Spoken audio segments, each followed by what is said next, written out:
Episode 187. Thank you all for listening to episode 186, Double or Nothing, Taker Returns. I am Marcus Wellington IV here with my co-host. Oh, let's go with Zazu the Hornbill. And Bear Covington the First. I like that. That's good shit. That's such good shit.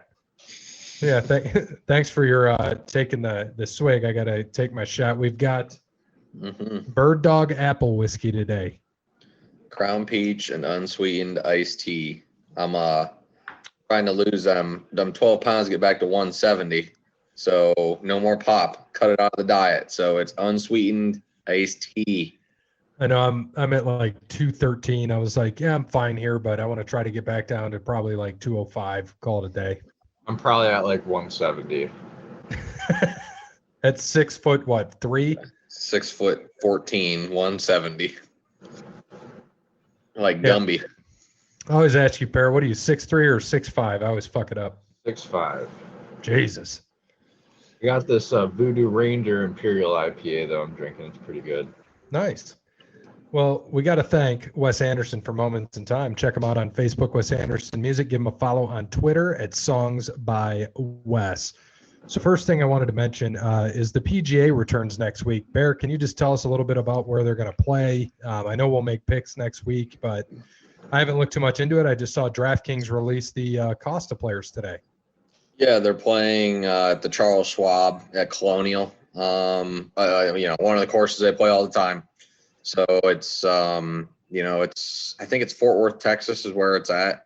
I don't have it exactly pulled up right now, but that's just that's what I recall. But it's a normal course on the tour, so they're getting back to what they are supposed to do. They will have caddies. They won't be caddying for themselves like the last 2 tournaments we've seen. But that'll be about it. No fans still, which is good. And supposedly, I haven't looked into it since they've talked about it, but they were supposed to give tests to all the players and caddies, and they're going to try to fly them all around like together as best as they could. So if they knew that they didn't have COVID, that they can keep them together, obviously, kind of almost quarantine each other on planes and not fly, commercial with other people who may potentially have it. So I don't know if that's happening or not. I haven't heard if that's changed. But yeah, they'll be at the Colonial next week, so we'll have another sport back here next Thursday. That's awesome. And we've got 2 NASCAR races until then, but we'll cover that here shortly. It's weird not having one tonight. I was like, oh man, what am I supposed to watch tonight? I'm getting used to Wednesday night NASCAR. Yeah, I know. They have a lot of these Xfinity and truck races and that too, but it's not the same as having, NASCAR, what we're used to. Yeah, I watched a little bit of the Xfinity race on Monday night at Bristol. I didn't watch the whole thing, but a little bit. Actually, you know what? And I would even bet that the biggest hater Dub in the world would agree. I don't know if you watched any, but Kyle and Kurt Busch both did commentary. They both helped out in the booth. Yeah. Kyle is he's very good. Kyle is? When he retires, when it happens, he'll be like Dale. He'll be like Dale Jr. He'll go to the booth. He's pretty good in the booth. He was very knowledgeable, obviously, because they just raced the day before, so they were talking about it. But it was funny because I'm sure some of the guys racing knew, but he would, he would hop into people's cars like they do on cautions or whatever after they win a stage.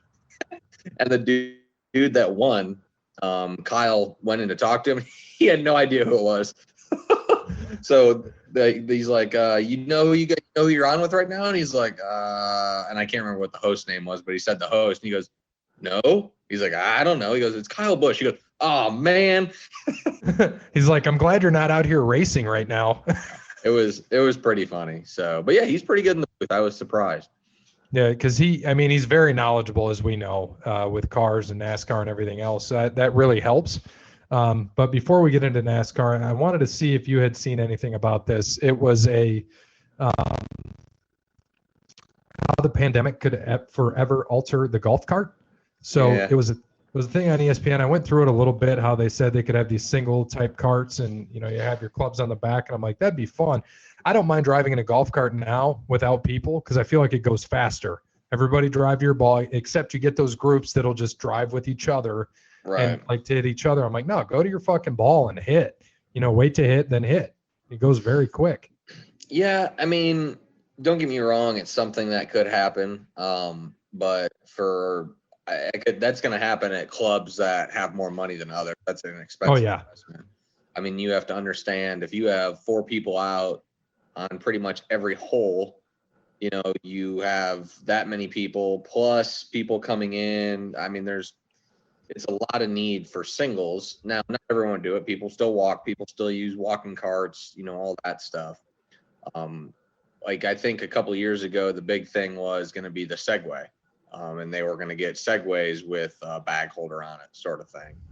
There's a lot of things that could happen, but the solo, I think that ESPN's onto something. The 2-person golf cart, if there is a reasonable, solution that's cheap, a 2-person golf cart probably could be a thing in the past. Because you're right, since all this has happened, we've played a couple times. I've played in a cart with somebody, and we've played at a place that's been solo golf cart. And the rounds are 10 minutes apart. But the one with the solo golf cart is faster just because you can go to your ball. It's just like walking. Everyone says that. No, golf carts are faster. Well, no, that's wrong. If everyone in your group walks, it's going to be faster because you all go to your own ball. That's just that. Well, we just got joined. Who else just finally decided to join on his own time? Hey, man. Whatever just happened before I joined in this meeting, I'd probably be sleeping down here where I'm at. Hey, we're talking golf, man. I know you enjoy golf. You just started your league on Monday, right? Yeah, first round in like 3 years. Shot a 44. 8 on the first hole. Shot a 44. No shit. 44. Yeah, man. I couldn't putt for shit, but hey. That's good for. They even cut their greens up there at Maple Grove. Yeah, they cut them, but they don't take anything else off of them. Well, at least we got that the golf outing that we're all partaking in, the P&K Open on July 11th. So one of the 4 of us needs to be able to putt, because I know we'll be able to get there. We just got to be able to putt. Right. And we got to eagle them par 5s. Bear and I always talk about it. We got to eagle them par 5s. Need to eagle par 4s. Yeah, no shit. Need somebody to drive that damn green and just, if not, punch it in, push it in, lift it in, whatever. When you were playing at Maple Grove, were they making you go single cart, or what they make you do? No, they it's kind of just back to normal for the most part out at Maple Grove. I mean, you can either walk or you can get a cart, and the cart said 2 guys in the cart. The only thing they changed, recently, this week they started that you can actually pull the pin. So they had like the little noodles or whatever around the flag stick inside the hole, and if it hit that, then it was in. But they said you guys can pull the pins. Well, Michigan just opens right up and goes right back to normal. That's right. They wouldn't even have a pace. I was about to say, wasn't telling the truth, I guess. Right. Yeah, man. I don't know, man. I liked hitting that noodle. I could just blast it to the noodle and call it in. I know Parrott did that a few times when we're out on the course. He blasted it right into the noodle. I'm like, oh, it's good. You get it, buddy. Is he even with us? I know he's staring off into space. He's watching something. Looking up like he's getting a lap dance or something. Yeah, he's leaning down like it. A lap dance with my computer. Either that or smoke too much of the devil's lettuce, one of the two. Nope. Staring off into space there. I'm watching Wedding Crashers, actually. Nice. Classic movie. Rule number 76. No excuses. Play like a champion. That was actually one of our episodes. Nope, I didn't tell you guys this. At FT, for their golf carts, they put little pieces of clear plastic Shower curtain, probably. Guys, and it's the dumbest thing ever because they're barely on. They're held on by zip ties. And so in between the people? Yeah. Oh my God. That's fallen timbers for you. And that's the where we're playing for that golf outing. So I guess we'll be sitting with shower curtains. It's like a mower hasn't touched that course all year. They probably laid off their lawnmower guy. Laid off the people who cut the grass. The one guy. Yeah, I've heard a lot of things from that owner there that he's not like the best, but I don't know him, so whatever. We'll go into NASCAR here shortly. So, Cody, I waited until you joined us. You want to just tell us what's been going on this past week? And I know we're going to discuss it a little bit and give your take on everything going on. Well, I mean, like, I don't know, man. Only thing, like, I thought about preparing something, but being who I am as a black man in America, a, a brother, a son, a father, a friend, just to, it's just, when is it ever going to stop? Like, we shouldn't have. I mean, the fact that they kneeled on that man's neck for 9 minutes. Like, this is the stuff that Kaepernick was protesting for. Like, this is it right here. The fact that stuff like this can happen, it can happen on tape, and the officer basically only gets charged. Of all the things that have happened, I mean, like, just for me, I've lived through, the George Floyd, Michael Brown, Sandra Bland, um, Sean Trayvon Bell, Martin. uh, Rodney King, and the list goes on to where this type of stuff happens and nothing comes from it. And there were protests, there have been protests. There's been protests forever. And, peaceful protests, non-peaceful protests, whatever you may have. And it's just sad that things have to, I guess, get violent for people to actually just listen. Like, that's all, just as a black man, like, that's all as a community we've ever wanted. Just somebody to listen. Listen to our stories. They like it, there's so many of my friends and family members. Just over the years, we could have easily been any of these cases. We could have turned into a hashtag. And this is the type of stuff that has been happening, in the social media age. Um, my aunt's brother he lives just outside Chicago. He just last night before their curfew, he had a woman pull a gun on him on the freeway. Just pull up beside him, pull the gun on him. And he calls the cops, and she cries and tries to play victim. It's stuff like that unfortunately, now he has a story. I have stories. I've only lived in this area for what, 5, 6 years now. And I can tell you guys, I can count on both hands how many times I've been followed, looked at differently. Like, every time I leave the house, I'm perceived as a threat. And the fact that, you had to, like, I have a son now.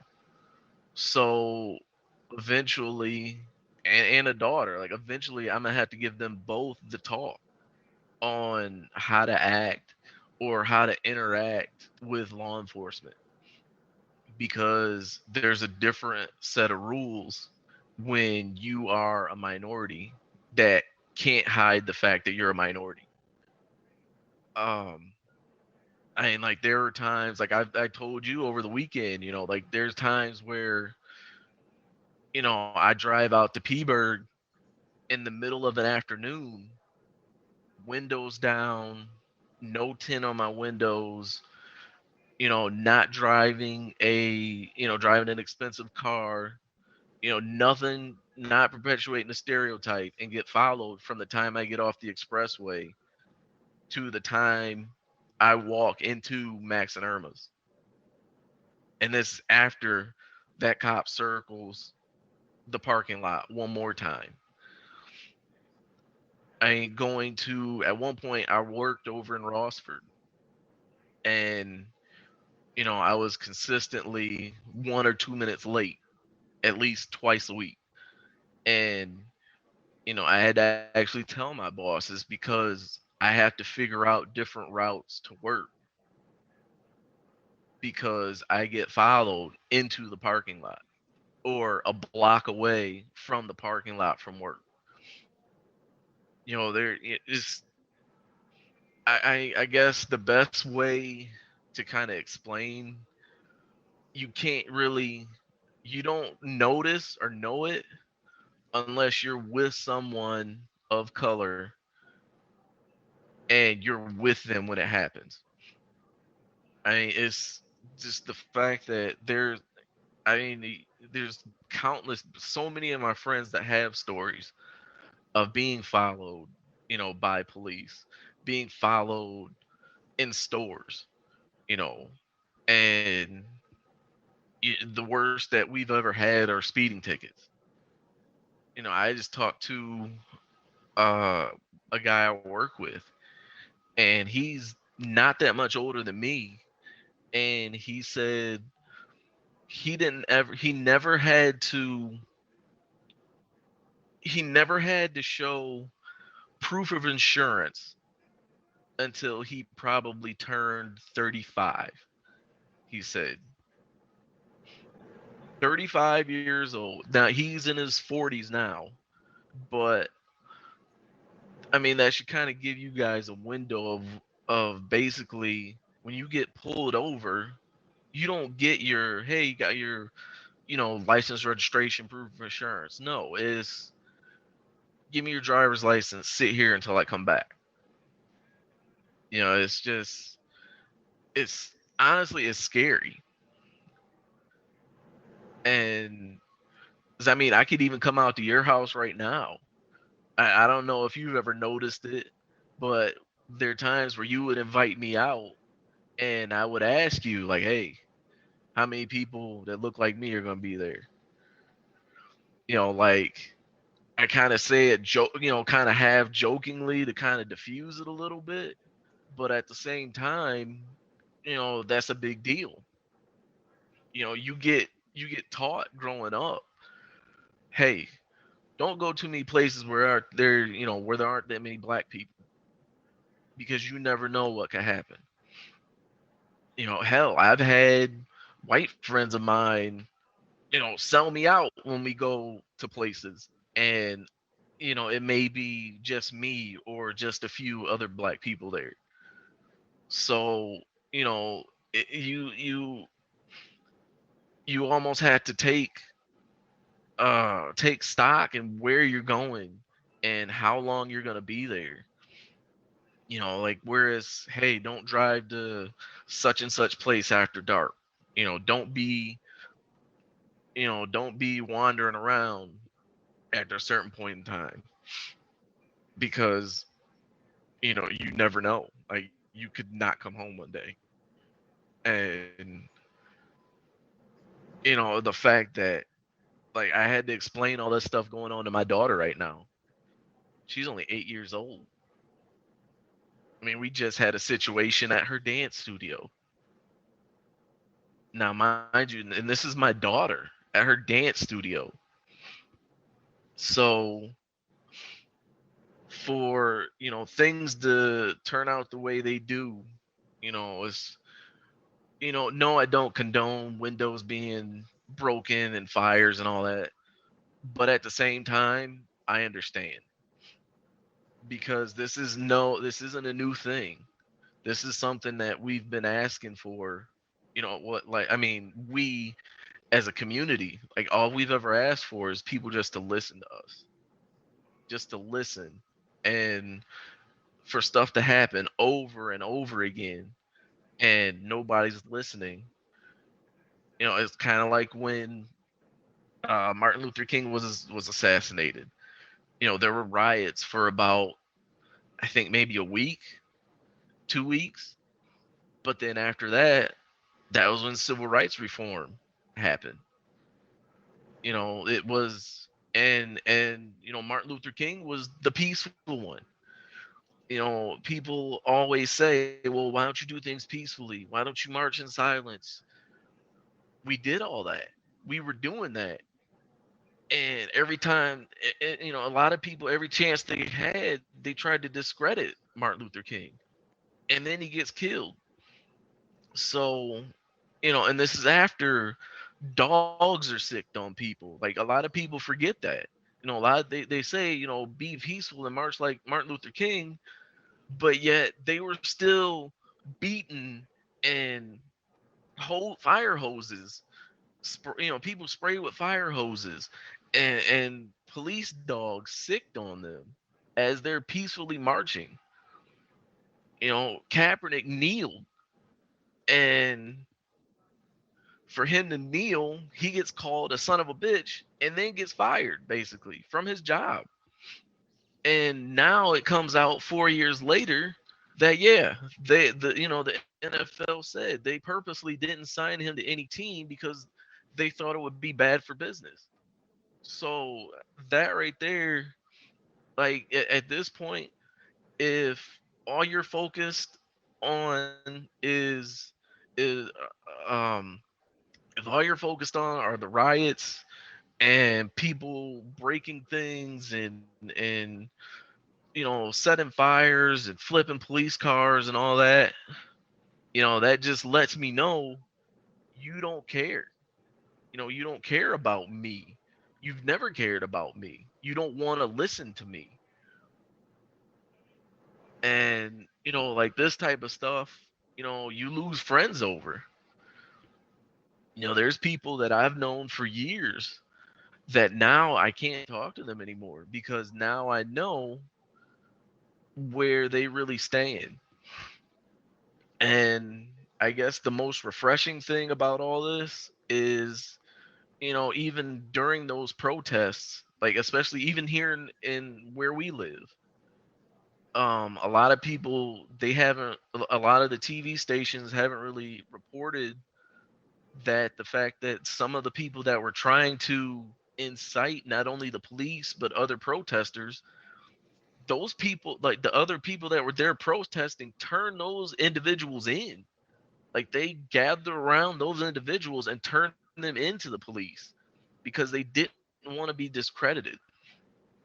And like a lot of that is going on, but refreshingly, there's more people, that look like you guys that are at these protests. There's more white people there. A lot of the times you could barely get maybe one or two. You could, well, I won't say one or two, but I mean, you couldn't get a lot of white people at these protests. And now, you're getting, it's 50-50 or even the vast majority white people at these protests. And that's, like being black, that's what we need. Because so many times where being black, you go and protest and they look for a reason to discredit you because they don't want to listen. They don't want to talk to you. They don't want to hear what you have to say. You bring up police brutality and how it, disproportionately affects blacks and minorities. And the first thing a lot of people will say is, well, what about Chicago? What are they doing in Chicago? That just means you're trying to discredit me. You weren't even trying to listen to what I had to say. And then you also don't even know what's going on in Chicago. Um, it's just, I don't know, I'm kind of rambling, but it's just kind of to keep me from breaking up because this, all this stuff, it hits home. I have an uncle who's a detective down in Alabama right now. I have two cousins that actually live in Chicago and work in the social service, field. They're out there with those kids on a day-to-day basis. They're, everything that people claim that the black community isn't doing, they're out there doing that stuff, but it's not getting reported and it's not getting the help. But just the fact that there's more white people out there is refreshing, which to me it means that white people are sick of this shit too. And that the more we need more white people to come out. We need more people, white people, to say like, no, this shit's not right, this shit's not cool. Because at the end of the day, this is still a man or a woman that has a family that's not going home. It's just you don't have to. I mean, even my wife, like when this stuff happens, she breaks down. My mother-in-law, like my father-in-law, they break down because they never understood these types of things. I mean, going out to their house to meet them for the very first time in broad daylight, two police cars circled the neighborhood. There's only 7 houses in their neighborhood. It's a circle. There's only 7 houses. And the summer I start coming out there, all of a sudden there's an extra police presence. And you try to stay strong, but you just you just kind of, you have to hold it together. Like you just have to. And it's hard. Like people don't you don't understand it unless you're there or it happens to you. I mean, I'm only 35 years old, and I've been followed through neighborhoods. I've had people, just with friends of mine, it's, only 3 of us, and we could be walking, maybe downtown or something. I've had people walk on the other side of the street. Like I've had people come to me and they actually cross the street before they get to us. And it's like, I mean, and you guys know me, you know who I am and how, like, the person I am.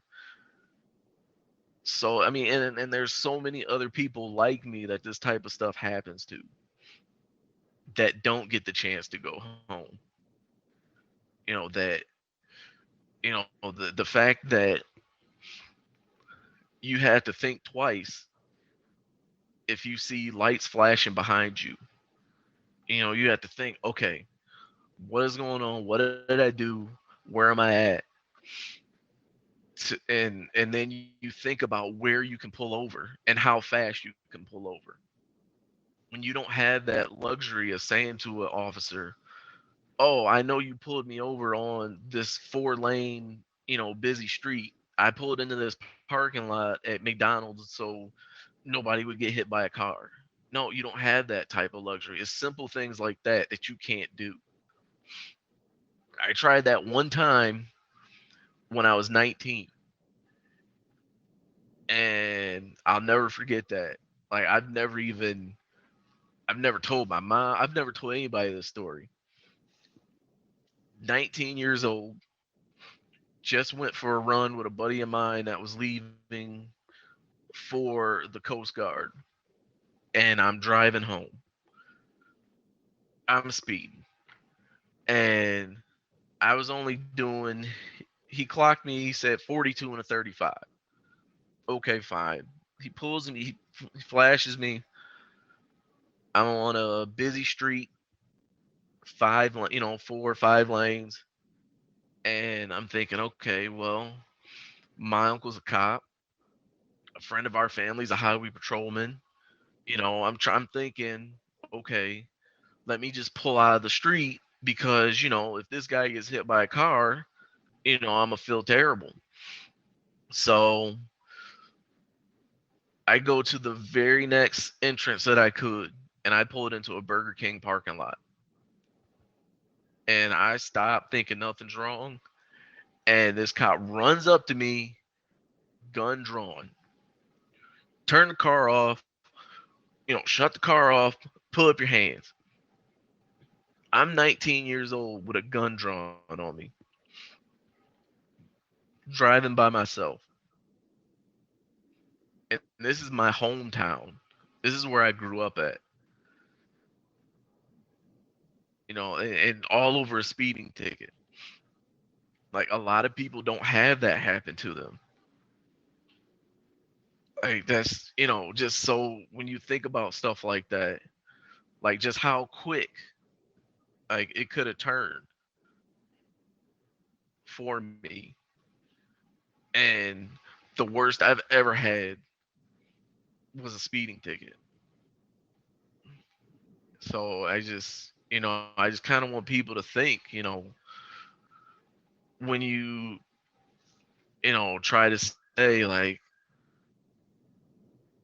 I don't know, like when you try to say like, you know, these people should think about what happens before they interact with the cops, or they should know how to act with the cops. Like, no, we know as a community, like you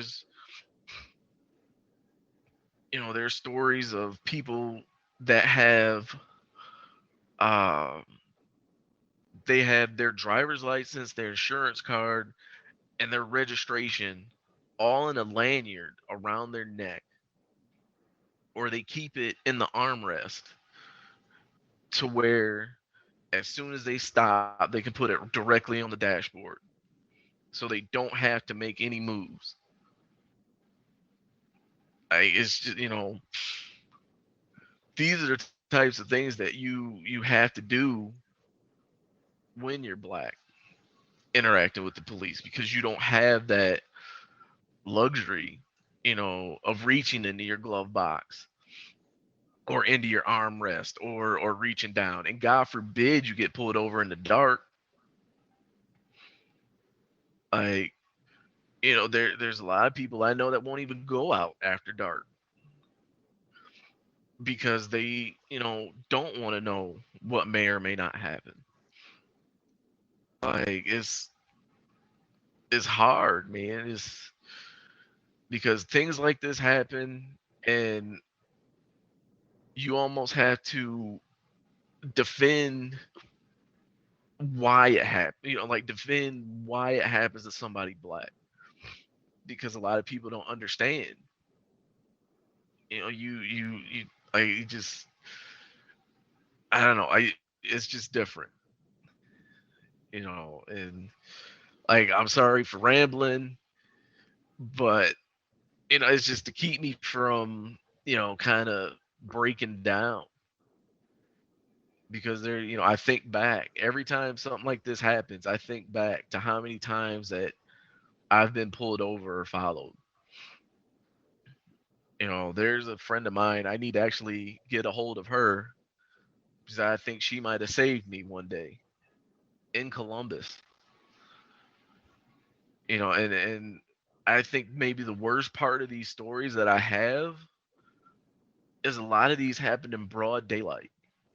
Even with a lot of these, you know, like even with George Floyd and Sandra Bland, you know, like these cases, man, when this stuff happens, it happens during the daytime, not even at night. Like that, to me, like that's even scarier to me.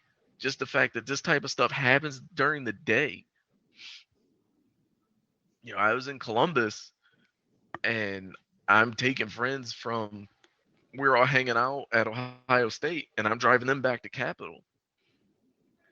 And I'm driving down Main Street, and it's me, and it's a car full of girls. And at that time, I had an Explorer. I mean, it's 2004, 2005. Everybody had, if you had an SUV, you had rims on your car. And I think if I get pulled over, we're at a stoplight, and the cop pulls up behind me. All he's seen was an SUV with rims on it and 4 heads in the car. As soon as I get through the light, he pulls me over. So I start, just getting nervous. And as he's walking up, I see him with his hand on his pistol. Like he was ready to draw. On all he's seen was an SUV with 4 heads. That's all he's seen. And he was ready to draw. And he gets his gun halfway out of his holster, and then he sees a friend of mine, her blonde hair flying out of the back window. And I think if it wasn't for her blonde hair flying out of that window, like who knows what could have happened that day. And it's just, it's scary. So when as a black person, when you hear people and companies and athletes and teams speak out, you want them to just actually call out what it is. You want them to call out the discrimination and the bias and the injustice, and the brutality, because the scales are weighed differently. And so when you see like the NFL put out that bullshit statement that they had, and they get called out for it, which thankfully they did. They got called out for it. Like the New York Islanders, they said a lot without really saying anything. And it's I guess to sum it all up, really, it's just at this point we need more than words. Like anybody could say anything to sound like they care. It takes more than words. It needs more actions now. And I don't know if you guys, if you want to talk about it, now or later, with what Drew Brees just said. And like when Drew Brees says something like that, it hurts. Like that type of stuff hurts. And I'm just a regular guy. So I can only imagine how his teammates may feel. Because basically what Drew Brees said, he said he looks at the flag and he thinks about his grandfathers and what that means, how he feels.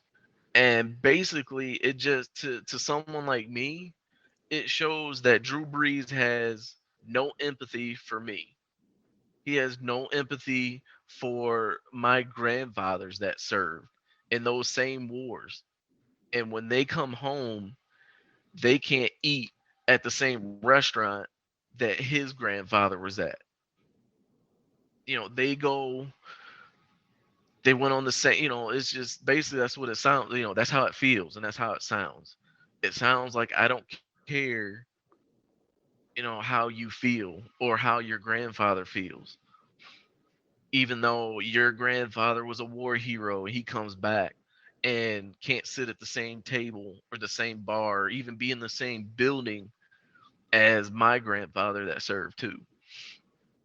And and and just to make it about the flag, when from the very beginning it was never about the flag. Never. And even after Kaepernick said it was never about the flag, when people that were about the cause that said it was never about the flag, and just for him to wrap it up in the flag once again, it's out of touch, it's insensitive, and it lacks empathy and even self-awareness. like for all this stuff that's going on, and in New Orleans of all places, like you play for the New Orleans Saints. Lord knows how bad it is down there when it comes to the police and race relations. And for you to say something like that, how is it someone like Joe Burrow? Joe Burrow gets it. Like he came right out and said the black community needs our help. Trevor Lawrence said it. How is it that these two young kids, these kids that at some point probably looked up to you and listened to you, how is it they can get it and you can't? And it's almost it's almost willful ignorance, and it's things like that that people will take and use it to discredit the whole thing. They'll use that to choose to not listen, and that type of stuff hurts because because somebody listened to something that Drew Brees said. I have to worry about where I take a walk at. Like we go out for walks now, my family and I, and like even before, I was always kind of weary about where we walked at, depending on the neighborhood. And with all this stuff going on now, and then with something like what Drew Brees just said, it makes my alert. It's like at 100, 150, because somebody's gonna take what Drew Brees said to heart, and they're gonna see me, my wife, and my kids out walking. And I try to explain these things to my wife because we're in an interracial marriage, and there's still people that don't agree with that type of thing. And I have to tell her and explain to her, you have to be careful. Like I shouldn't have to say those types of things. I'm gonna have to explain to my daughter, who's already asking me now. We had like with her situation at her dance studio, there were some dads there that didn't agree with where the dressing room should have been and where everybody should have been meeting up with.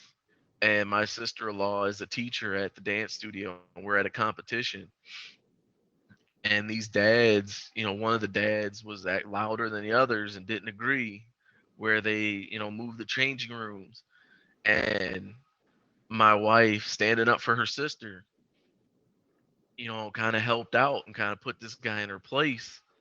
And as someone comes up and asks what's going on, he says to this other man, we can't be here because that mom said we can't be here.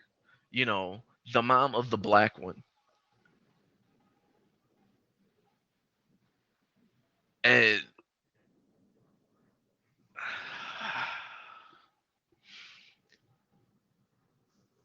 this is my wife and my daughter that this man is talking about. Not just, for all I cared, he could have said that loudmouth over there. He could have called her a loudmouth bitch for all I cared. Because that's my wife. She can handle it. But to drag my daughter into it and say that my wife is the mom of the black one, when she's the only black girl in that whole studio and on all the competition teams. And this is the type of stuff that we still have to go through and deal with. So when I say like it's different, these are the types of things that I say. Like this is what I mean, when it's different. And hopefully some type of change comes. Hopefully, somebody like Drew Brees gets it or understands it. But if he doesn't understand it by now, what do you do? Like how do you explain it to him? What do you say to him? It's I don't know. It's just tough because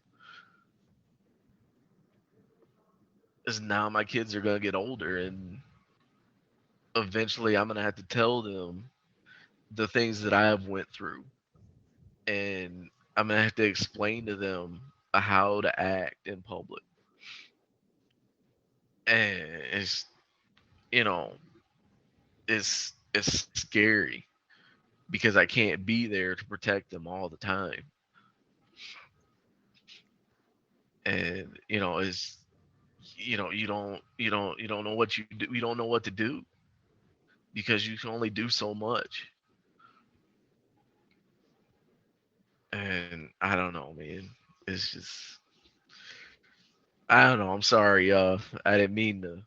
Dude, don't apologize. Don't ever apologize. And I wanted you to say as much as you needed to say because, for me, I've known you for what, 7, 8 years now, and I love you like a Yep. brother. You'll always be my brother. I love that we were able to talk for an hour and a half on Saturday, just about life and everything going on. Because like you said, I think you hit it right in the head. The three of us guys are white guys. We don't get it. We don't get it like you do. And, just from being with somebody and understanding and being in your place, I would never know unless I'm with you.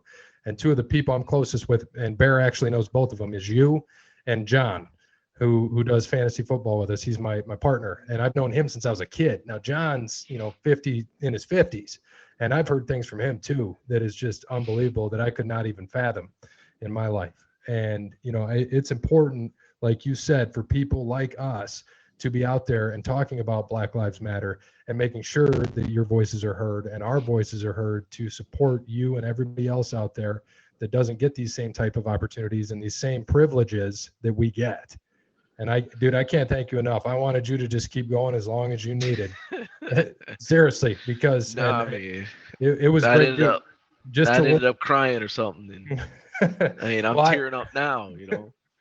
no, and that's why, dude. Like I said, you're like a brother to me. You always have been, and just listening to it, it's real, it's raw, and people need to hear it. And it means a lot that you shared that, and I thank you so much. And I mean, like, to all the white people that I know, all my white friends, all my white family, people that I've worked with, currently and previously, you hear somebody saying fucked up shit, man, hold them accountable. Like, that's the least I ask of you. Hold these people accountable. Just remotely stick up for me when I'm not around. That's all I ask, man. You hear somebody saying some fucked up things about black people, hold them accountable. Tell them, no, don't do that. That shit's not cool. I mean, even if you want to slap them, go ahead, slap them too. But just hold them accountable. And when it comes to blacks in the police, like, that's the biggest thing that the black community has been ever asking for. Like, one of the biggest things. I can't, I'm not going to speak for the whole community, but one of the biggest things is accountability. The fact that to where you can go and look up all these cases of police brutality and the police roughing up black people, and all they ever get are charges. Like, that just says, like, that just kind of lets people to know in the city, that kind of shows, like, hey, we know you got beat the fuck up, or we know your brother or your dad got died while they were in custody, and we were able to prove that their cause of death was at the hands of the police, but we're not gonna charge, or, all we're gonna do is charge them, and we're not gonna convict them. That shows You know, those are the types of things that show blacks that you don't care about me. That makes blacks feel like you don't care about me. So, you know, when things burn up or get destroyed, you know, it's kind of, what do you expect? What else do you want us to do? You want us to protest peacefully? We get dogs and hoses. We get hit with billy clubs until our heads split open. Yeah, and these were peaceful protests. And you know, and where you're doing that to pretty much everybody there. And you say you want that type of stuff, or you say you want us to, go out and vote. Okay, fine. We can go out and vote. But when the justice system is disproportionately against us, when 44%, I think it was last I seen, but it's, 40, it's in the 40s percent to of the voting age, people of voting age that are black are in jail. They're either in jail or they're felons. And some places, some states, if you're a felon, you can't vote. So, what do you do? And if the only way that we can get you to listen to us is, to burn up a target, then so be it. And I don't condone it, but what else do we do? But I don't know. It is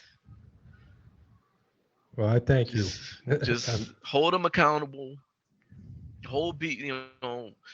White people hold people accountable. Black people hold people accountable.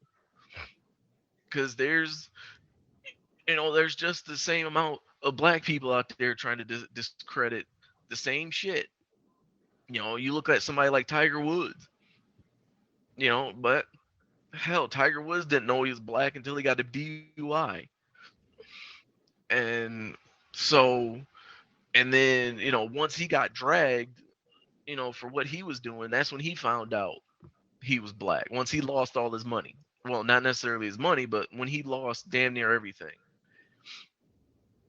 So, it's just hold everybody accountable. Policemen, hold other policemen accountable. How do you can't expect anybody to trust you guys when, if you know of somebody out there doing fucked up shit, man, hold them accountable. Hopefully this is that turn. I don't know. Like, I have an uncle, actually my grandfather, my dad's father, my dad's mom, my paternal grandmother actually ran a center for cultural awareness back in my hometown. And since she passed away, my aunt took over and to kind of keep everything going. And you know, she said something to me once that has to this day stuck with me. And she says, the one way, which I don't know, I'm sure probably a lot of older black people have said it. Bomani Jones on ESPN says something sort of to this effect too.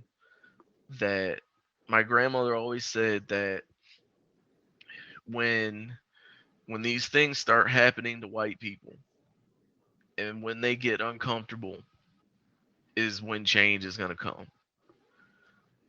And you know, I don't know, it'll probably come out fucked up the way I say it, and I apologize in advance, but hopefully people seeing the police, spit on handcuffed white boys, these are white kids, man, in their late teens, early 20s, if videos of them being handcuffed and spit on, that happened in Virginia. That was Richmond, Virginia. Kid was handcuffed, sitting on the ground, was spit on repeatedly by a white cop. If, videos like that, or videos of white women being pepper sprayed while sitting down on a sidewalk in Columbus, hopefully those are the types of videos that get out. Because honestly, if those types of things, or the elderly white man that got shoved down to the ground in Utah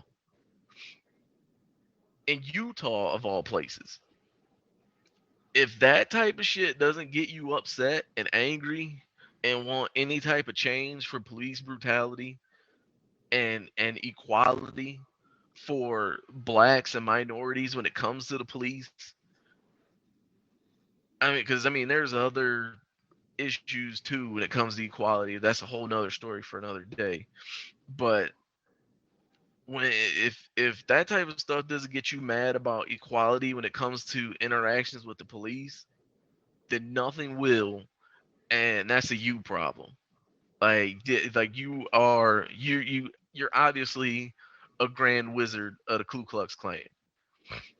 Because if none of that stuff moves you, nothing will. Until it happens to you. So I don't know, man. Just accountability, man, and accountability and convictions. That's what we need. Well, you're absolutely correct, and I'm going to leave that with what you said. I love you, we respect you, and everything going on at Bear. I don't know if you want to say anything, or Parrot. Nope. I think Ryan stated it 120% perfectly. I couldn't agree more with everything that was stated and everything that's going on. Change needs made. It's simple as that.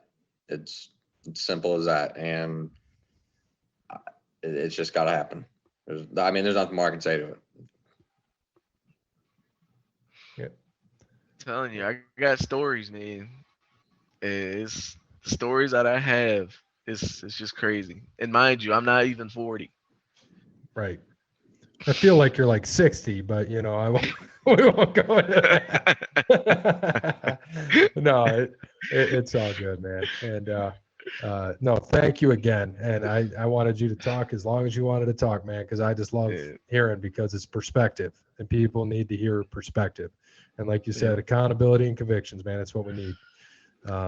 Tried to be, as articulate as I could without, breaking down and losing it. Oh, it was beautiful, man. And Zazu, he's too young to kind of see. Zazu's the young one of all of us, and he's seen it, but I don't know, man. From your perspective, Jake, what do you got, buddy? Yeah, like Bear said, Ryan, he explained everything really well. I have seen it, and it's awful. Everyone needs to be held accountable for what they do, and it's gonna take those people. Just something needs to happen with this. I hate seeing it. It's not fair to Ryan. It's not fair to your wife, even your kids. Not fair, to anybody in the community. Like it's not right. You shouldn't get berated for something you can't control. You can't control, how you're born, black, white, brown. You can't control that. And it's awful that you have to, go through that. And it's just something that does need to be changed. And I don't have a lot to say. It's nice to see, that this younger generation, like kind of my generation, my age and younger, it seems like they're trying to step up, and they're trying to start that change, and as compared to, some Gary people your age. Yeah, no, I agree, man. I honestly, I believe that has a lot to do with how, you guys were raised differently than our generation, even, you know what I mean? And there's nothing, it's not your fault, it's not my fault, but, I definitely think if enough people get together, change can be made, and change can be for the better, and it needs to happen because it's not fair. I agree. And, one thing that Ryan and I have always talked about, anytime that Cody/Ryan and I play sports together, because that admiration, that respect, that love we had for one another, it's always been Bird and Magic. It's always been that way, to give that sports reference. It'll always be that way. And, I respect you, Ryan. I think you know that more than a lot of people.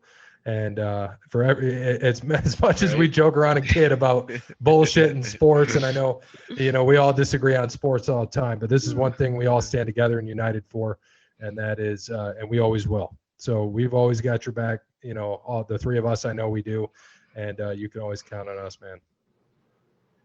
That's appreciated, man. So as we skip into, I know we got trivia and all these other things, and I told Jeremy, I said, it's going to be a minute. We're talking about some serious stuff, and we've got other things going on, but we do want to thank. We still have to thank people. It's part of our show. We thank Brandon All Wear Clothing. I think you guys saw we got a big, awesome new logo coming out for just some shirts, some koozies for our episode 200 from Brandon at All Wear Clothing, allwearclothing.com. He's got that sweet, like the NWO shirt, except it's OTL, Over the Line Sports Podcast. Looks awesome. We've got those coming, some stickers of our regular logo, and then the koozies with both our logos. So thank you to Brandon helping us out again. Episode 200 gave us a great deal on everything, really basically essentially giving it to us again. And but we said we wanted to contribute. Sparty Steve helping us out with the food again, episode 200. So thank you, Sparty Steve. And then, of course, Crandall's Quality Landscaping, almost fucked it up again. Crandall's Quality Landscaping. Sean is going to help to our alcohol consumption for episode 200, as we got to get to 200 drinks. I'm counting on Cody Bryant now. Cody Bryant, you don't have to worry about beer this year. So you'll be able to get those drinks in. Can't wait. Yep. So thank you to all of them. Thank you to Sean, Crandall's Quality Landscaping, 419-704-5471. Serves the Toledo and surrounding areas, and not Jacksonville, Florida. There we go. Again, Jacksonville, Florida. So thank you to those three who especially help us out. And again, thanks, Ryan, for giving us all of that wonderful knowledge and perspective for people to hear. Watch 13th on Netflix. 13th. Watch it on Netflix. I got my wife watching it, and I might have made a mistake because now she's just been moping because she didn't know. All right, so we had some off-topic conversation, not for the podcast, it was for ourselves. But now let's talk about NASCAR. All of our favorite sport. Well, the only sport we have right now, let's say, and Korean baseball. Isn't that what? Korean baseball, yeah. Yep. What you guys said. Yeah, I sleep at midnight, so yeah. Baseball. I'm in bed.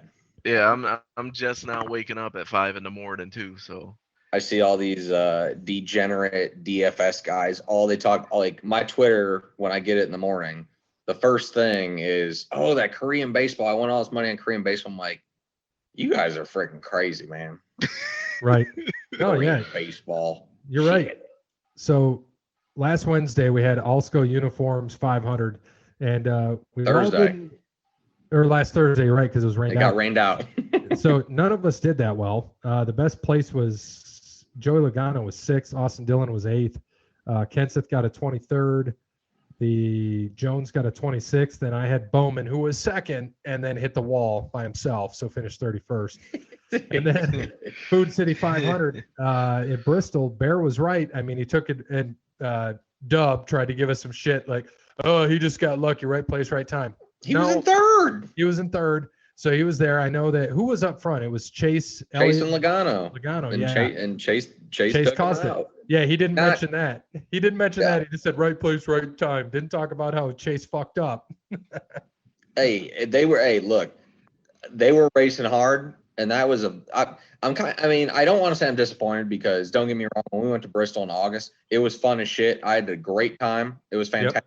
But this race was 200 times better than what we watched. Oh yeah, absolutely. I mean, the best part of the race in August was the fact that DB Benedetto almost won. Oh my God, we were just sitting there away praying. from winning. We were praying to Hamlin Benedetto to stay. Yeah, Hamlin just had the better. Like, that was exciting. This race was fucking awesome. I mean, I don't say that a lot. This was a really good race. I was actually on the edge of my seat, but when Chase ran, great. And it's just so funny because Logano gets out and wants to act like such a tough ass. Oh yeah, I said the same thing. This dude's gonna get cold cocked one day by somebody, and it's gonna be hilarious. And I think he puts his glasses on so no one hits him, because he doesn't race with them. He doesn't race with glasses. He gets out of his car, he puts his glasses on. I'm like, what? Like, wait a second, what? I'm like, you would hit a man with glasses, would you? Yeah, no, it's like the original Batman. You wouldn't hit a man with glasses, would you? Bam! Shit. But yeah, it was a good one. We were talking before the show and said it's weird not having a freaking NASCAR Wednesday race. No shit. Lives and we don't have one after 3 weeks, and it's weird. Yeah, no shit. And we've got, this Sunday we got the race in Atlanta, the Folds of Honor Quick Trip 500, and then next Wednesday we've got the Blue Emu Maximum Pain Relief 500 from Martinsville. So we got to get two picks in here from everybody. Just updated standings real quick. Jake, the great Zazu Hornbill Parrot, is 9.6, still crushing it. Your worst finish out of 3, 4, 5, 6, 7, 8, 9 races is 19th. That's insane, especially for you. I gotta remember I was leading last year too, up until my hiatus. Yeah, we won't talk about that. And Bears at 11.6, B-Dubs at 12.4, I'm at 14.7, and Cody Bryant 17.2. So the first picks are you, Zazu. We got to see who you want for Atlanta, or Hotlanta as they say, and then Martinsville. You can see your picks on the screen. Is it clear enough? Yeah, I'm trying to make it bigger. Have I taken Kenseth? You have not. Here, I'll make it a little bigger. Give me Kenseth for the first race. Just rub it a little bit. That should help. Helps me make it bigger. Am I picking both right now?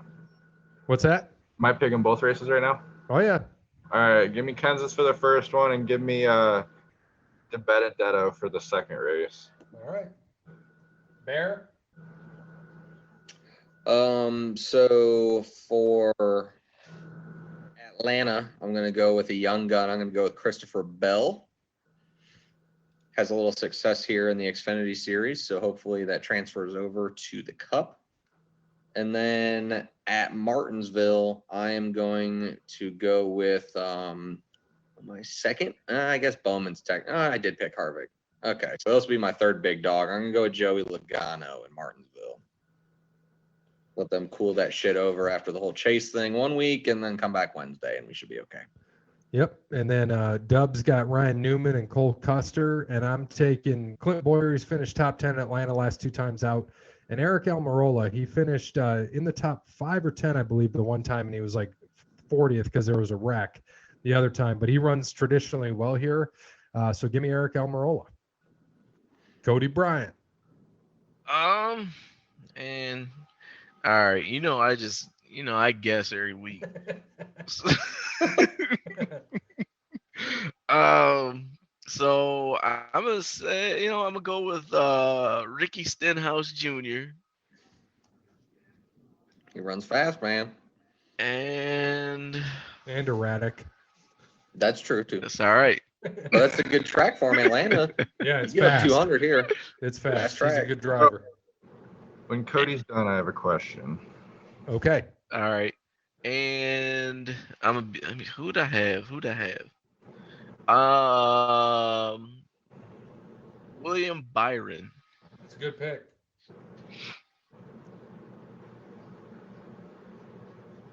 That's a great pick. All right, Zazu, what do you got? So, as you guys know, I just kind of started getting into NASCAR. Besides for Bristol, because I thought that was like one of the most exciting races I've watched.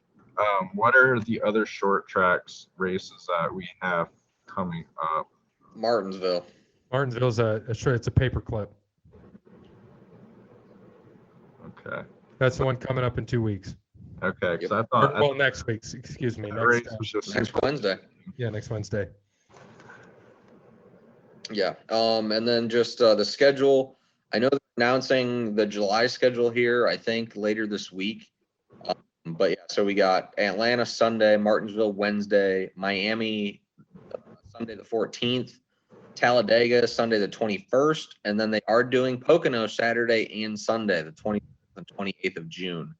Is that the road course?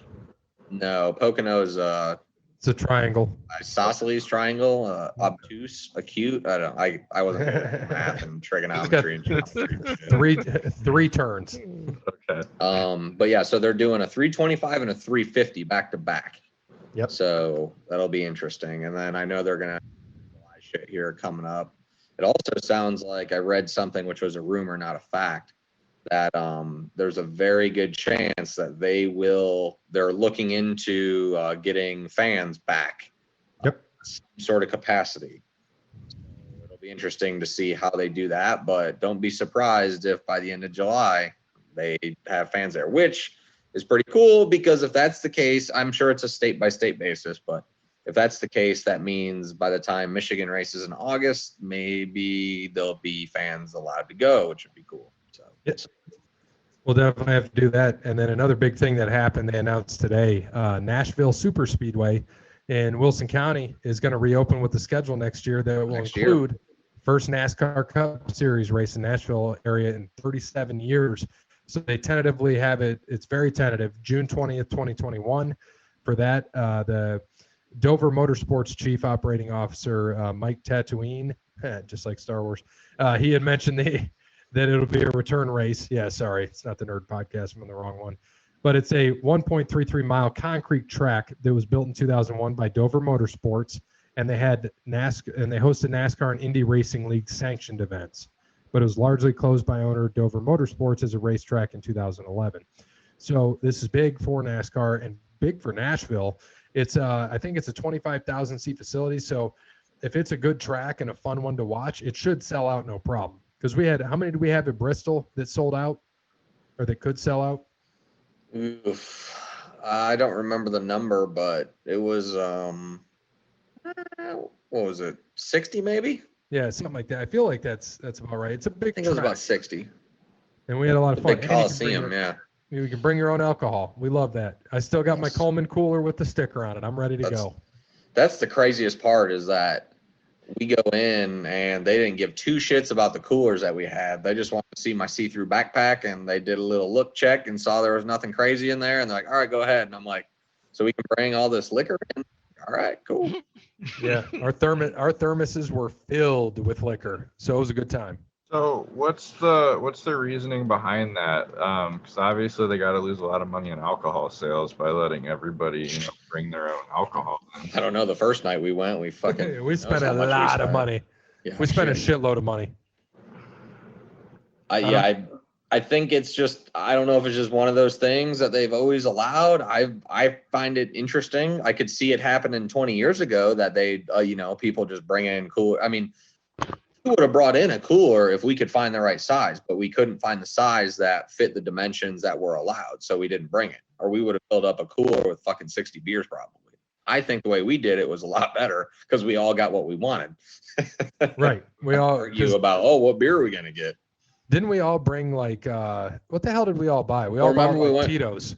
We went to that Walmart and got coolers, and then we went to the liquor store right next to the hotel and all got our own bottles. So yeah, I think there were some Tito's, because we all got mixers, I think, at that Walmart, because I got the Jim Beam Peach and the iced tea, and I filled that thing up. But if it wasn't 95 or whatever it was, because it's hot as shit that day, I think we all would have been absolutely torched. We were sweating it out.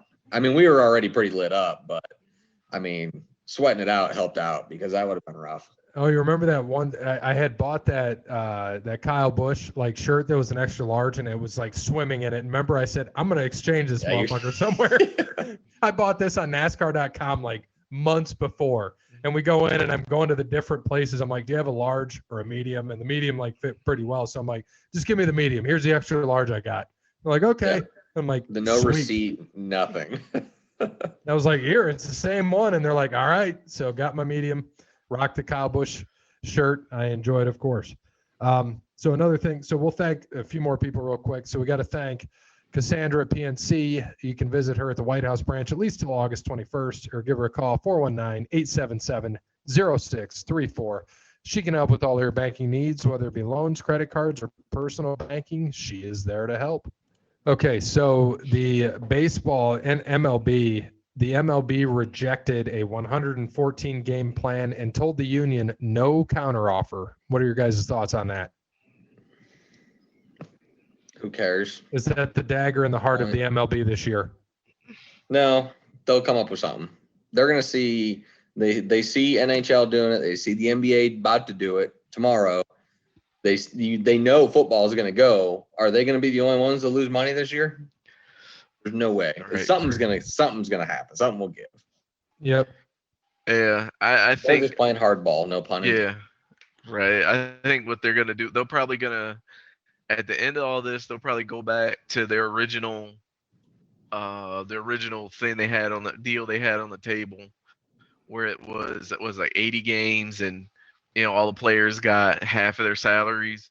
So I don't know. I think it goes back to that. But I mean, whew, boy, if it doesn't, since there's no counter offer, and if nothing happens by the end of the month, I'd say 4th of July. If there's no baseball 4th of July, there's not going to be a season.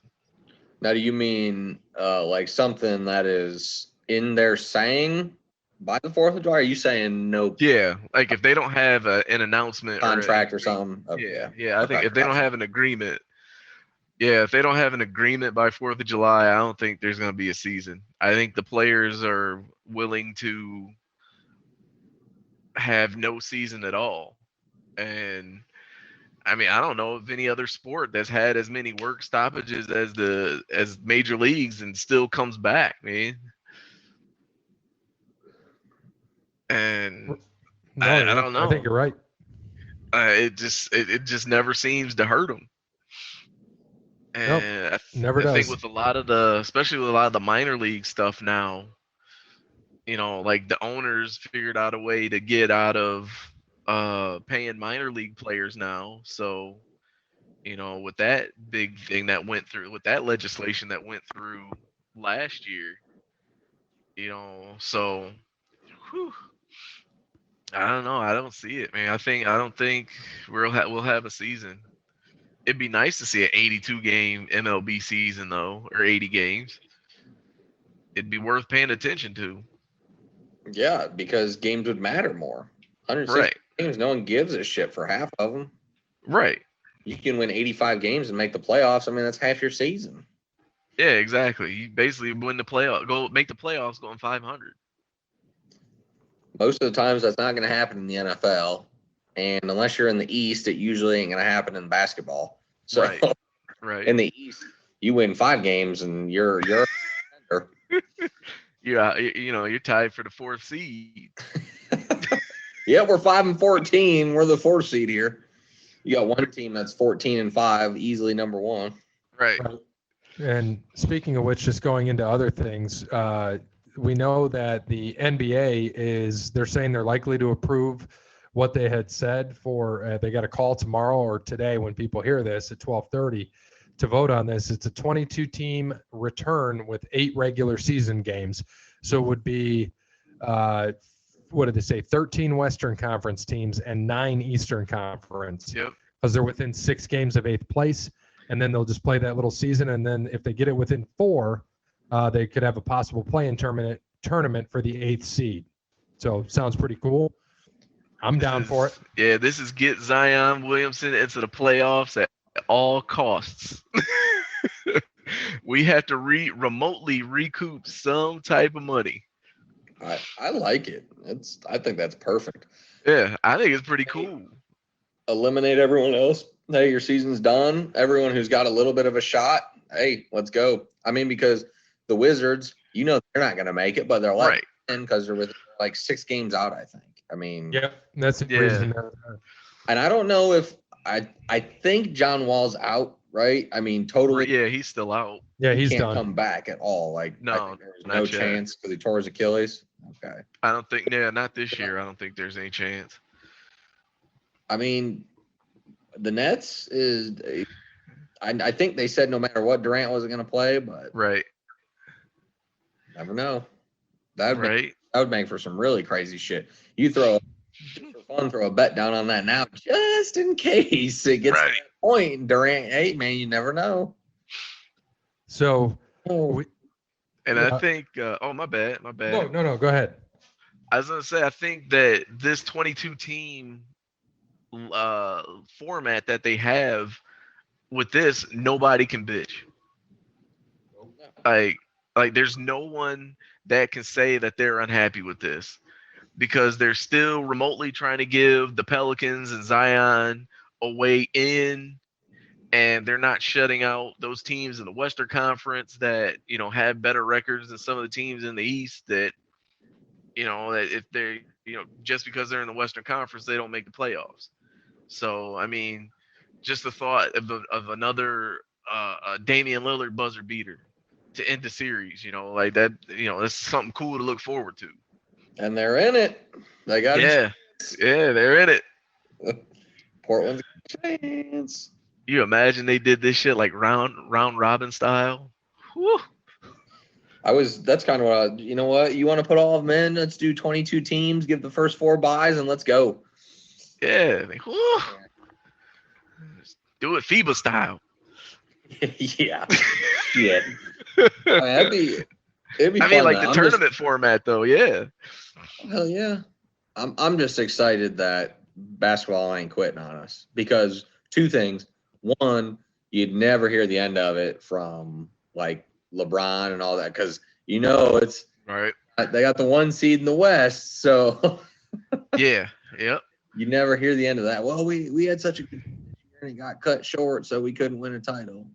And don't get me wrong, I'm a LeBron fan. I'm just saying, then you get excuses out of everywhere because they don't. So I'm just happy that they're going to play. But also, everyone should be scared, because even though, don't get me wrong, I mean, LeBron's 35 and still in shape like he's 25. You just gave him 2 months rest. 2 months to rest, man. Everybody should be scared of that. You want LeBron playing 35 to 40 minutes close to the end of the year to make the playoffs and get in and playing 35 to 40 minutes in the playoffs. Now he just got rest for 2 months. That's scary. And Anthony Davis had 2 months to not get injured. Yeah, I'm surprised he did. Right. I saw him. Well, obviously, I guess we can pull that one too. You saw J.R. Smith beat the shit out of that dude for fucking up his truck. Right. Yeah, but man. did you Shout see out to before J.R. that? Smith. Yeah, shout out. Sorry, I'll go into that. But him, LeBron, and AD, JR, that is him, LeBron and AD all were riding bikes in LA before that was that same day. So I'm surprised AD didn't strain a hammy riding his bicycle. Right, man. Hey, he lasted a whole bicycle ride. As a Lakers fan, that's that's optimistic, man. It's still bittersweet because it's crazy, man. But Anthony Davis survived the bike ride. Yeah, but like you said, J.R. Smith, man, I saw that video of that and I was like, good. Guy deserved to get his ass kicked. Yeah. I love that he came out on video after it happened too. Look, he goes, this isn't a racing. He goes, I live in a residential area. This motherfucker a truck, so messing with his car. I whooped his ass. Straight up. And I love his guy that was with him. I love his guy that was with him though. Like, give him his privacy. Going to the different cameras, trying to give him his privacy, please. I'm like, yeah, I'm trying to watch him beat his ass. Get out of my camera view. Right. That's a sign. That's a sign of a good manager / friend right there. Yes, right. Absolutely. That's exactly it. That's what you need. I expect that from Zazu when he's managing us. when we're a faction in WWE, respect their privacy. God. They'd write us off that show so quick. Yeah, they would. We'd be awful. And thank you for continuing the show, by the way. As you saw, I got booted again. So I appreciate you guys continuing. Last thing I wanted to mention on in the playoffs and coming back is the NHL. So I have the list of cities, the 10 cities that are in the running. We got Chicago, Columbus, Dallas, Edmonton, Alberta, Vegas, of course, LA, Minneapolis, St. Paul, Pittsburgh, Toronto, Ontario, Vancouver, British Columbia. The best one. Did you put Columbus in there? Yeah, Columbus was the second one I said. Okay. Yep. And the best chance, of course, is going to be Vegas because they have to have these hotels around that are going to have it. And the hardest things that people are going to have is Canada, those Canadian cities, because they have a minimum on their days of quarantine, 14-day quarantine if something happens or shows symptoms. So it's more than likely going to happen where Canadian teams or Canadian cities are not going to be a host. I see Vegas being one. And of those other ones, I mean, Vegas makes the most sense. I'm a homer for Pittsburgh. My Penguins can have home ice with nobody there. I'd like that, of course. I know, yeah, but Pennsylvania had some weird ass. They were almost like Michigan. They had some strict law. Yeah. They had some really weird, strict COVID shit, like, governor power trip sort of stuff. So, I think Vegas probably is going to get it, especially because the casino's open today when you're listening, but tomorrow, June 4th. But I would guess they'd be one, and I mean Columbus too would be really cool, just for the fact that I mean it's close, and I'm sure they got plenty of hotels, especially in that surrounding area. But that would be really cool. But Nationwide's a really nice arena too. So. Yeah, Put them in the dorms. Yeah, put them in the dorm. There you go. The students aren't there. Put them in the dorm. Fine as well. I mean, Yeah. you got 3 months. You got 3 months to 2 months, pretty much, once they'd be done to disinfect everything. You'd be fine. Yeah. To Ohio disinfect. State, like the campus has its own zip code anyway, so Yep. I mean, if you can't get some NHL team, I don't know though. If I was an NHL player and found out that I had to stay, I don't know if you guys are familiar with OSU's campus, but to find out I got to stay in Blackburn Hall or something, like I'd be pissed. No, that's it's funny you mentioned that, like how big Ohio State is. I've mentioned this in the past, like Michigan State is so damn large that the Michigan State University Police have the most jurisdiction of any police in that entire state. That's It's insane. crazy. Yeah, it is huge. Toledo was big. Oh, Michigan State's campus is humongous because it's all agricultural and farming. It's what it was back Right. in the day. And so it's so much freaking land, and it's a beautiful campus. We'll just have to go party up there one time at the Hopcat, check it out, see a football game, go up there. It's a fun place to go to a football game. Smaller stadium than the Shoe, of course, and it's just cool to watch. It's fun to be around. I actually have been to Michigan State a few times. I'm actually surprised. Oh, and to be even more surprised, it was to go meet a girl up there. That's even more surprising. I remember staying in her dorm. Yeah, I'm sure you did. Oh, No, I man. believe you. Oh, God. This was 2 before- 8-inch. This was before the crazy ex moved. This was before the crazy ex that just moved out yesterday, thankfully. Yeah, you're welcome. Yeah, thanks. Going to help. Yeah. Wait, you moved her out? I moved one thing. Well, two. We had to carry that computer desk to that other SUV, and we put the dresser in my truck, and then we drove it over there. You said later, and we left. I literally was like later. Walked out. That was it. Goodbye. Later, when I got home, she's like, "Why the fuck were you being such a dick to me and Alex?" I'm like, "I wasn't. I just didn't want to be there. I wanted to get home." So you brought her stuff there, and then she texted you, "Why are you being a dick?" Even though you've broken up. Dropped it off. Yeah. And you dropped her stuff off, man. You I gave her the wouldn't- white glove treatment. You Hey. better than me. Fucking psycho. I wouldn't have replied. Well, remember, we're Right. still recording, Parrot, so let's not go that far. She's not gonna listen to it anyway. All right. So something funny I saw today on Twitter, and ironically, cousin Cody tagged Bear in this, was the Bears are paying how they're paying their tight ends this year. Trey Burton $3.1 million to play for the Colts, paying Jimmy Graham $9 million to replace him, and have 8 additional tight ends on the roster at a combined $10.3 million. They're That's paying the out Bears for you. $22 million for tight ends. One of them, Jesus. which isn't even there. That's the Bears for you. Well, they got one that's not there, and Jimmy Graham won't show up, so that's $9 million down the drain. Who's even Yep. going to throw him the damn ball Right. Nick Nick Foles. Foles? after he gets hurt? Then Yeah, no shit. Trubisky going to airmail him every time? Right. Gosh. And then that maybe they bring Mike Glennon back. They might.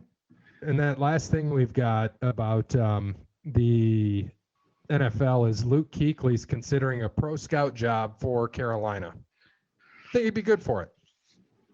Oh, absolutely. Yeah, why not? I don't know. What's the worst that can happen? You hating on Kuechly? No, man. Just what's the worst that can happen? As long as he don't bump his head, he'd be all right. Yeah, let's hope he doesn't. Let's hope he does not bump his head. And a lot of former players, end up doing very well with the, with scout jobs. I mean, it's not like he has some high level position. I mean, he's just a scout. So, I mean, it can't hurt, and he's not going to be the only one anyway. So I'm sure there's going to be other guys with him. So, yeah, why not, man? Get paid. Go get your money, Luke.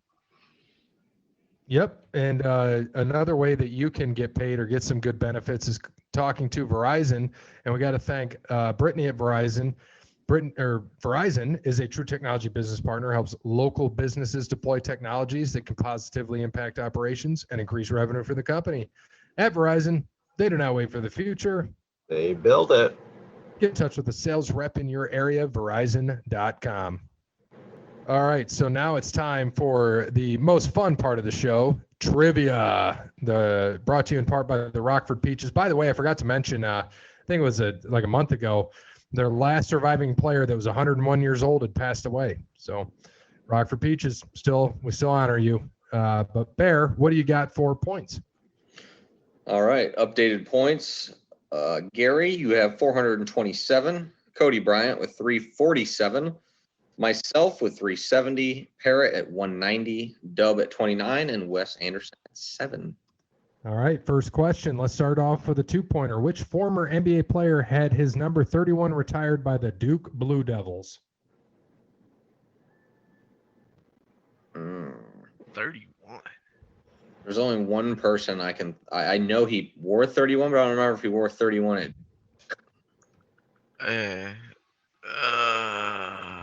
Want me to put it into the chat? I gotta find the chat.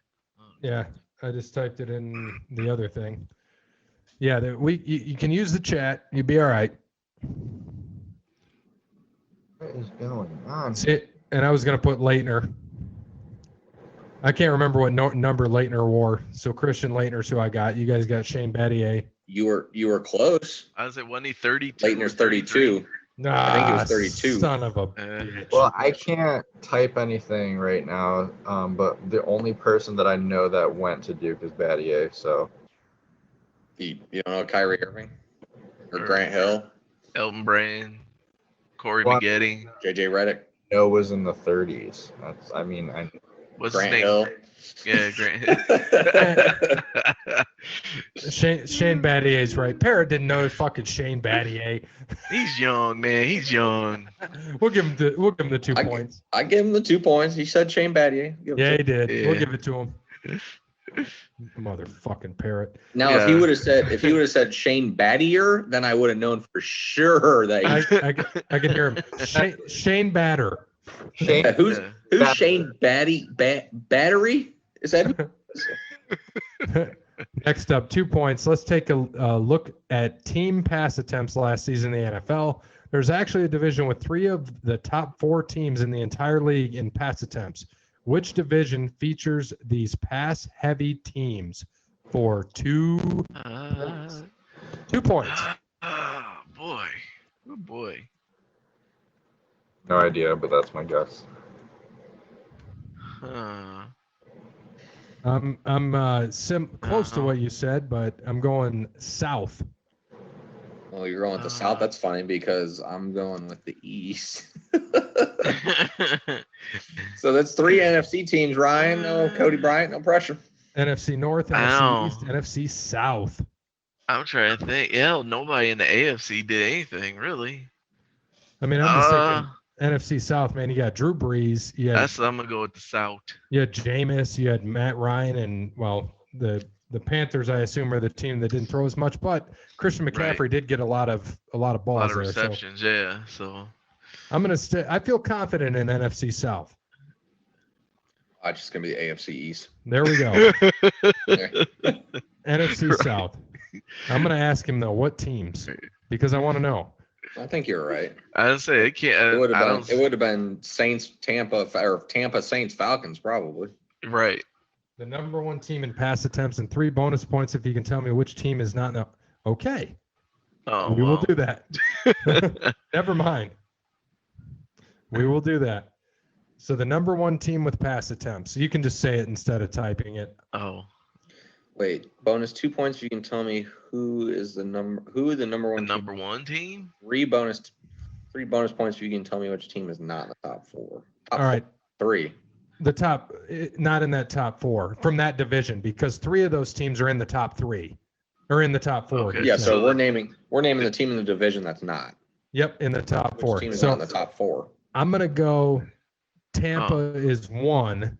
Yeah. And I'm gonna say that Carolina is out. I'd say Carolina. Yes, that would be mine as well. No, you know what?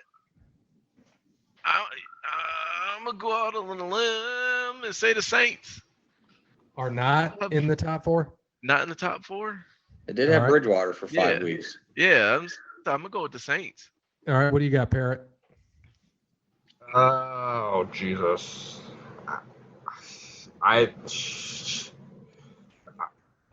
Give me the Bucks and the Saints. I don't know. Yeah, because it is like out of those 3 teams, which one isn't in the top 4? Yep. Okay. Yeah. I'm gonna go to Saints. Oh shit! Wow. Atlanta was. You guys are right with the Saints. Yeah.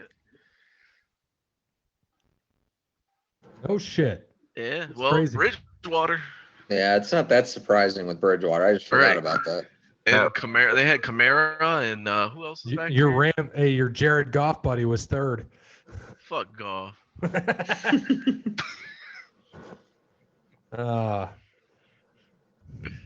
right, so Parrot and Cody get 3 points for that. And Gary, man, you get nothing. My God, it might break 200 by the end of the shows. And finally, only 4 players in MLB history have reached the 40-40 club, at least 40 bases, 40 home runs in the same season. Name them. 2 points for each. That's the only way you're in the 40-40 club. What's that? Oh, in the same. Yeah. That's funny. He brings up some good questions from time to time, and I love that one. Like you said, it's in the same damn season. Oh my God, that's so funny. So we gotta type some shit in here. I'm trying to think who else. Oh man, That's tough. I'm trying to think of the 4th one. Trying to think of one. I only got 2 right now. I gotta think older, I think, than what I don't know though. I feel like there wasn't a lot of stealing going back around in the old days. Right. I mean, Henderson never hit for 40 homers. I know that. So Right. I know. Right. I'm stuck on the 4th too. You guys are going to hate my guesses. Oh boy. that ain't right, but I've got mine in. I'll just press enter when we all say we're ready. I'm gonna guess on my 4th one. I can't even think of anybody else on the 4th one. I'm gonna guess though. Just type it, and on 3 we'll hit enter. All right. I got one more name. Hold on. I'd probably have 1 out of these. All right, here we go. You guys ready? Yep. All right, 1, 2, 3, go. All right, Bonds. So from Bear, Bonds, A-Rod, Trout, Griffey Jr. From Hornswoggle, Sosa, McGuire, Jeter, Bonds, Cody, Soriano, A-Rod, Bonds, Mantle. Or that's me. That's you. I'm like, yeah, the same as I did. No, you got them. So, yeah, sorry, they're both Ryan on there. Cody has Bonds, A-Rod, Trout, Griffey. I have Bonds, Trout, Griffey, and McGuire. Okay. Oh, you know what? Shit. I don't know. I think I messed up. I know Soriano got it because it was back with the Yankees. There we go. So, Canseco. Oh, yeah, God. Yeah. As soon We as just ripped him last week, didn't we? Yeah. So As soon as you put McGuire, that's when I thought, fuck, Canseco did it. He was like the first one. Shit. So Yep. yeah, you're right. He was this one. So I've got 6 there. Can you scroll back up off? Oh wait, yeah. Who was it now? It was Canseco, Bonds, A-Rod, Bonds, Soriano. All right. So Bonds, A-Rod. Gary got 2. Cody got 2. Well, I got 6. Oh, you got A-Rod. Yep. There you go. 6 points on that one. Cody Bryant got. He got 2. 4 points. Or Cody got 4. Yeah. You got 2. I got 2. Hey, and even Parrot got 2. Nice job, Zazu. Yeah, buddy. All right, so we've got a final rant from Jeremy. Here we go. All right. You guys keep saying Curry is not the greatest shooter of all time, but I'm not hearing any names of who you think is better. So I'll stop there. Didn't we go through like We did. 15 people that were better? We did. We said remember Klay Thompson. we Klay said his Thompson was own. better. He's not even the Right. best shooter on his own team. So Yeah, I know we said that for sure. Ray Allen's better. Reggie Miller's better. Right. I'm not repeating myself. He can go back and listen to the podcast. Yeah, he can. I Yeah. agree. We're not going back on that. Yeah, So- he better start watching more YouTube clips or something, man. He has to. So we'll continue on. If he's not in your top 3, who are your top 3 shooters of all time? Again, if you're going to by made threes in a career, Steph is going to shatter everyone. And if you're going by 3-point percentage, Steph is going to be ahead of any other shooters out there actually averaged a decent amount of points, aka Steve Kerr averaged 6 points per game during his career. What? This type of stuff to get you gray hairs, man. Well, Steve Kerr played with Jordan, and he wasn't even the 7th Right, best and player on his team. Right, So- Steve Kerr wasn't even a 3-point shooter to begin with. Well, if he's gonna pull these stats, then that means that he's also Jeremy's the one that says Jordan's the best, right? Yes. Wants to pull stats on the best shooters. If he's gonna do that, then he might as well just say Bill Russell's the best player of all time because he's got 847 championship rings, because that's Right. argument's based off of right here. Yeah, and if Steph's not even, you can't say he's going to shatter everyone with made threes if he's not even. Where's Steph at? Is he like top 10 yet? Ankles even hold up. Right. Yeah. Is he, I don't know, to be honest with you. I That's a don't good even know where question. Steph is on top. He's third. I mean, he is, because that's all he does is shoot threes, though. Right, that's all he Shatter shoots. every record. Yeah, he's gonna shatter. If 80% of your shots are 3-pointers, You know, like he's going to just by average. you know who else is going to be second by the time that everything's over too? Kyle Klay Thompson. Changed. Oh yeah, Kyle Korver. Yeah. So listen, right now, this is it. Okay, Ray Allen's 1 with 29.73. So Okay. I mean, he's got a good lead. Reggie is 2 with 25.60. Steph is 3 with 24.95. So he's going to pass Reggie next year probably. If his ankles hold up. Yeah, that's true. Korver is 4 with 24.37. He's not far behind Steph, by the way. Right. I was gonna say, like, Kyle Harden- Korver's still in the league. Harden is 5 at 22.96. You know who's 6? You'll never guess who 6 is, and he's playing right now. Still in the league right now? Only right now. Probably fucking Joe Johnson or something. No, Joe Johnson's in the big three. Oh, God. That's fantastic. Joe Johnson's number 12, by the way, just FYI. Ain't that far out. Vince Carter is number 6. Vince? Hey. Vince Carter, the 6. And So- Jason Terry 7, Jamal Crawford 8, Paul 9, Jason Kidd 10. Then Dirk, Joe Johnson, J.R. Smith, LeBron, JJ, Chauncey, Kobe, Clay, Rashard Lewis, top 20. JJ Redick's still in the league. That's right. JJ and LeBron are actually tied. They both got 1860. Yeah, and still in the league, man. J.R. Smith is at Right. 1929. And he's been out for what, 2 years? A year? A year, yeah. he's been out a while, I can tell you that. Oh, Lord. All right. So And all those guys had complete games. They could shoot from inside the arc, too. right. Definitely not. That never shows up when he needs to. All Steph No. does. is Hell got no, he that doesn't. That little Right. floater that lands 25% of the time. Right. So just think Ray if Allen is better over the fact that he's hit so many clutch shots in his career. Like Right. I'd give Ray If there was a stat, wide receivers are great route runners. Like if there was the best NBA route runner, that would be Steph Curry. He's great at getting open. Yeah, he's a route runner. Making 5 threes in a row and then bricking the next 6. Yep. Yeah. No, you're absolutely correct. He didn't really show up in the finals if anyone watched. Right. No, he did not. In any finals, really, for that matter. I mean, what finals did he really show up in? And none of them. After Clay averaged, 30. Yeah. No, you're absolutely correct. 2015 was a Klay Thompson finals. 2016, both Steph and Clay. I mean, Steph had a decent finals, but Draymond really carried him. If he never got thrown out or anything, I mean, that's all that was. Clay didn't have a good finals. And in 2017, we all know that was Kevin Durant and Kevin Durant. That's just a fact. Right. Well, we'll finish up what he said here. So I'm not sure what other criteria you're looking at other than a very strange bias against Curry. And yes, I was heartbroken to hear about the death of Jerry Sloan last week. When Malone left and Stockton retired, the 2003-2004 Jazz team had on paper one of the worst lineups in NBA history. All the experts picked them to possibly finish with the worst record of all time, yet Jerry Sloan got them over 500 that season. And still to this day, the greatest coaching job I've ever seen in NBA history.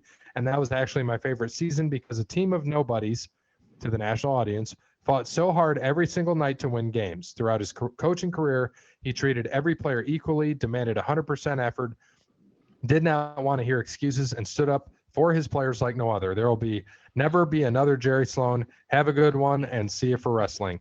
Wasn't that the Darren Williams, Carlos Boozer team? Sure. I don't know. I couldn't tell you at all. Boozer, yeah. I remember Darren Williams. I didn't think he was in the league. Yeah, I couldn't tell you a thing, dude. I don't know. I gotta look and see now. No, I'm already. Oh, you already got it? Already pulling it up. Yeah, I'll be interested to hear this team.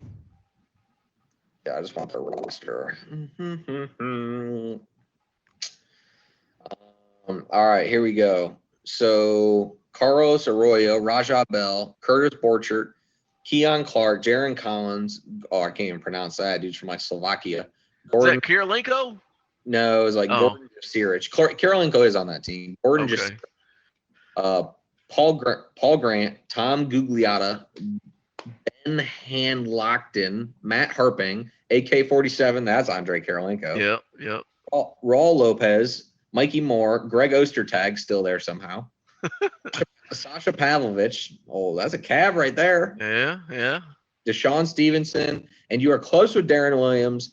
It was almost, this is his rookie year, Money Mo Williams. How about that? Oh.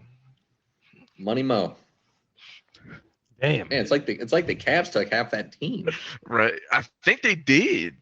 What is Boozer there the year after? I think they traded Boozer out there for all those guys. I think he did, yeah. Because I think I want to say Carlos Arroyo went to Cleveland too. That sounds familiar. Yeah.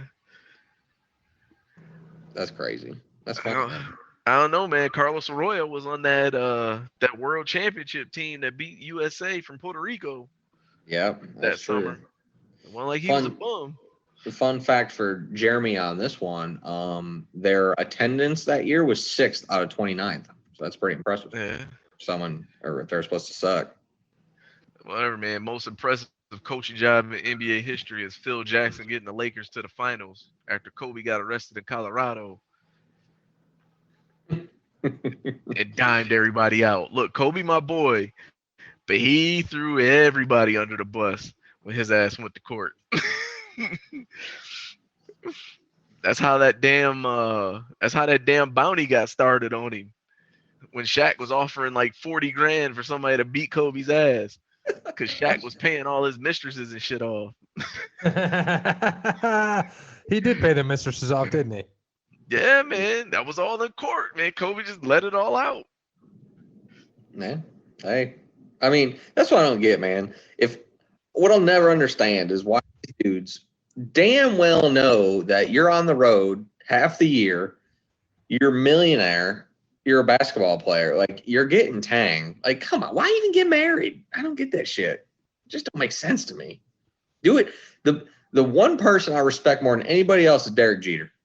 Anybody else. Right. Motherfucker stayed single that whole time and just banged model after model after model. No drama. Zero drama. None. Yeah. And then he gave his most drama was giving him a gift basket. That's it. Right. And that's nice. Yeah. Yeah. Which most people would be like, well, I mean, he could have done worse. Yeah. Right. I'm sure he paid for a nice dinner, paid for all this shit, probably Right. a nice penthouse in downtown Manhattan, totally private. No one would have known. Gives him a nice gift basket, and they're still ungrateful. Damn bitches. Yeah, these hoes ain't got no manners. These hoes ain't loyal. These hoes ain't loyal. This is so true. They're never loyal, are they? Hoes gonna be hoes. All right. So before we get into on this day in sports history, the world's highest paid athletes for the year. Do you remember who number one was? Oh, I seen that. It's Roger Federer. Yeah, Yep. Federer. $100 million in endorsements, 6.3 million in winnings. I think they said he was the first tennis player ever to have that spot. Yes. And then Ronaldo was the first soccer player, 45 million endorsements, 60 million salary. Messi was right there, 32 million endorsements, 72 in salary. Neymar, 25 million, 70.5 million in salary. LeBron, first basketball player, 60 in endorsements, 28.2 in salary. Then Steph Curry, 44 mils in endorsements, 30.4 salary. Durant, 35 and 28.9. Tiger, 60 in endorsements, 2.3 for salary. Kirk Cousins, first NFL player, this is what gets me, 2.5 million endorsements, 58 in salary. And then Carson Wentz, 4 million endorsements, 55.1 in salary. One thing we didn't mention. Who is endorsing Kirk Cousins? Right. Joel Osteen? Right. Who the fuck's paying him all that money? Well, 58 million was salary and winnings. 2.5 was his endorsements. I thought, who's paying him 2.5 million? I was saying, yeah. The local Minnesota used car sales lot. Man, and I need to find out who that is, because if they're giving, they're Kirk Cousins. I'm Kirk Cousins. Buy this 2018 Kia Sonata. Yeah, I'm Kirk Cousins here with John Smith Buick and Cadillac. Buy yourself a Buick. Oh God, like a lot of these endorsements you don't believe in, but the one that I always believed in was, hell yeah, Brett Favre is selling me Wrangler jeans. Yeah, and copper fit. Right. And copper fit, yeah. If those don't fit, geez. The only other thing that would have been perfect for him was a Canon camera. Right. You get the clearest dick pic in the world with this thing. All right, well, we lost Zazu. So let's go into this on this day, of course, June 3rd. It's June 4th when this comes out, but June 3rd for us. Eddie Collins is the 6th person to get 3,000 hits. Give me the year. 68. I don't know, 50? 1925. Ooh. Lou Gehrig is the first to hit 4 consecutive home runs. 38. 45. Well, he was dead by then, so 32. Oh, well, there you go. I wasn't there. No, you weren't. Let's see. The Mets draft Darryl Strawberry, 18 years old, at number 1. 83.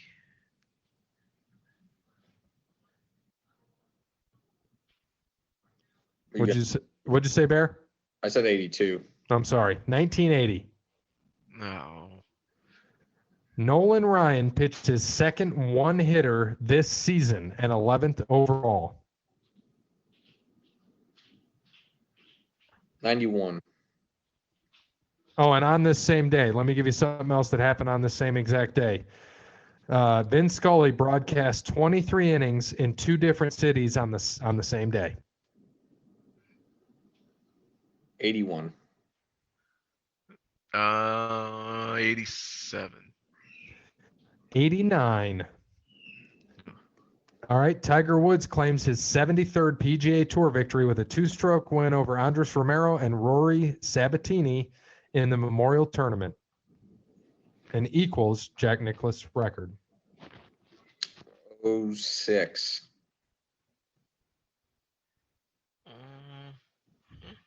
think it's 05 or 06. Let's say 07. 2012. Really? Yeah. Was that the rehab years? Might have been. That's why I don't. Yeah, that's kind of surprising. And just for Jeremy, Golden State guard Steph Curry breaks Ray Allen's NBA Finals record for most three-pointers with 9 in a Game 2 win. 2017? 20. Hell, when did they go? Was that 2015? 2018. All right. Oh yeah, the year that they don't win. It's like the fucking Sammy Sosa of the NBA. Sammy Sosa in the NBA. Jesus. All right. You know how Sammy used to give you 2 home run games when they and the Cubs lose like 10 to 4. Well, it was 2018 against the Cavs. So, that was a good one. Thanks to Wes Anderson for Moments in Time. Check him out on Facebook, Wes Anderson Music. Give him a follow on Twitter at Songs by Wes. Thanks to All Wear Clothing, Crandall's Quality Landscaping, Cassandra PNC, Verizon. We never thanked our man, so we got to do it real quick. Connell Barrett. It's all good. Just do a quick one this time. Connell Barrett, datingtransformation.com. If you're a parent who's down on your luck, like the one that's no longer pictured in this Zoom meeting because he knew he might be out there, maybe he's given a call to Connell Barrett, datingtransformation.com. Not from the chat. And now he needs somebody else in his love life. He is now single for all those one ladies that listens to our show that's not taken. We have a parrot or a great hornbill available to you.